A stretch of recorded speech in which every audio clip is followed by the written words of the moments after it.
The room was glowing in white. White outfits, white lights, white couches lined across the Jade Fox Lounge like something out of a dream. The music was loud but smooth, people moving like nothing in the world could touch them. It was one of those nights that felt important before anything even happened.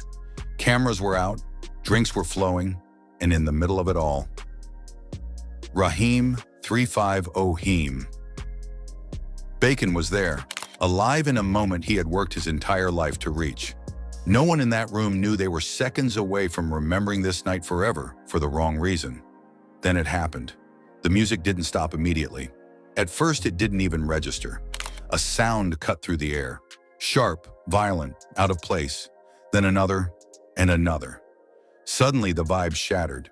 People froze before panic took over. Screams replaced music. Bodies rushed toward exits. Confusion turned into fear in seconds. And somewhere in that chaos, Heem hit the ground. A night that was supposed to celebrate life turned into one that ended it. The silence after the shots. For a few seconds after the gunfire, everything felt unreal, like the room itself didn't understand what had just happened. The music cut out, but the echoes of it seemed to hang in the air, mixed with confusion and disbelief. People looked around, trying to process whether it was real or just part of the chaos of a crowded night. Then reality hit all at once. The energy was gone, replaced by fear, urgency, and a silence that felt heavier than the noise before it. And in that silence, one truth began to settle in. This wasn't just another night anymore. Something irreversible had just happened. Two brothers, or two dreams before that night, before the headlines, before the tragedy, there were just two brothers trying to make it out. Dwayne Bacon, known as 350 Heem, wasn't just another name trying to break into music.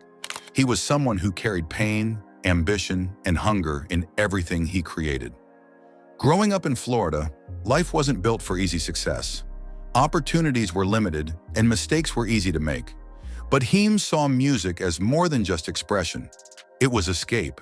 It was a way out.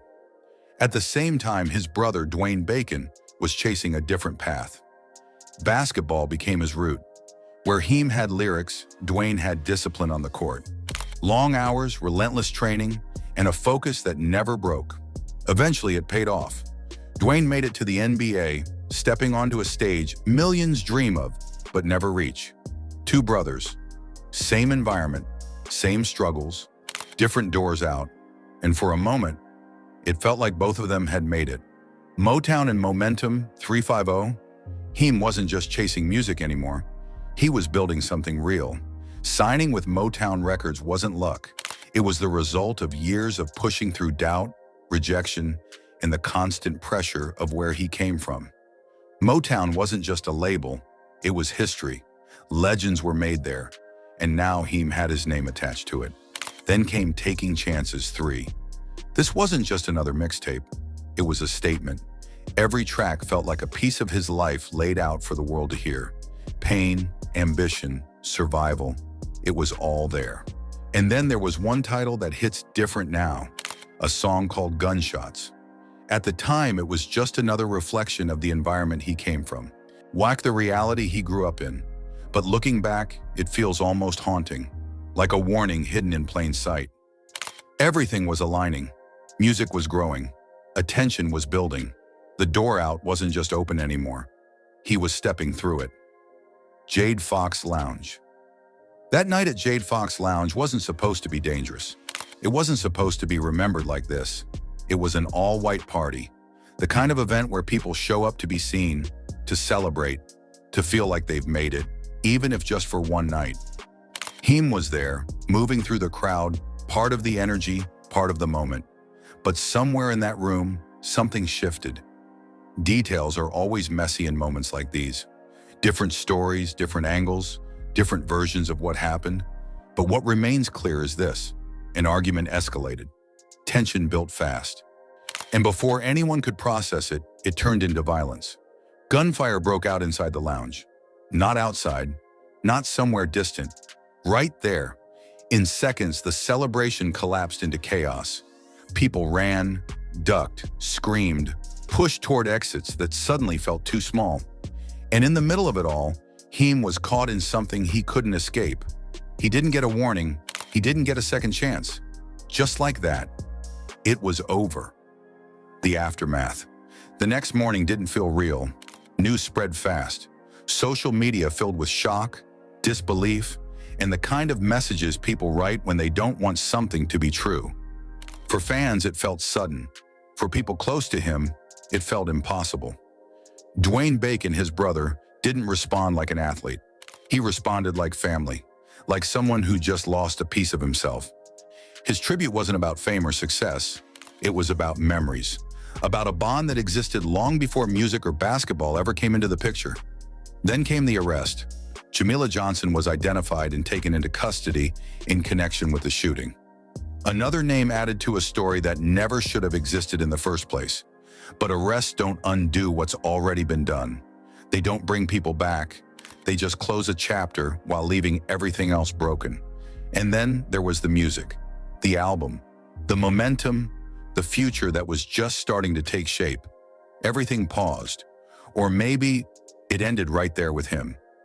How close he was. The hardest part about stories like this isn't just what happened. It's how close things were to being different.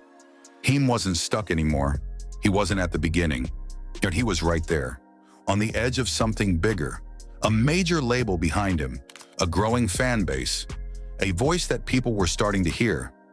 He had already done what most never do. He had made it out, at least enough to see what life could look like beyond where he started. And still, it wasn't enough to save him. That's what makes this story heavier than most. It's not about someone who never had a chance. It's about someone who finally did, and lost it anyway. Two brothers made it out of the same place. One reached the NBA, the other reached Motown. But only one made it past that night.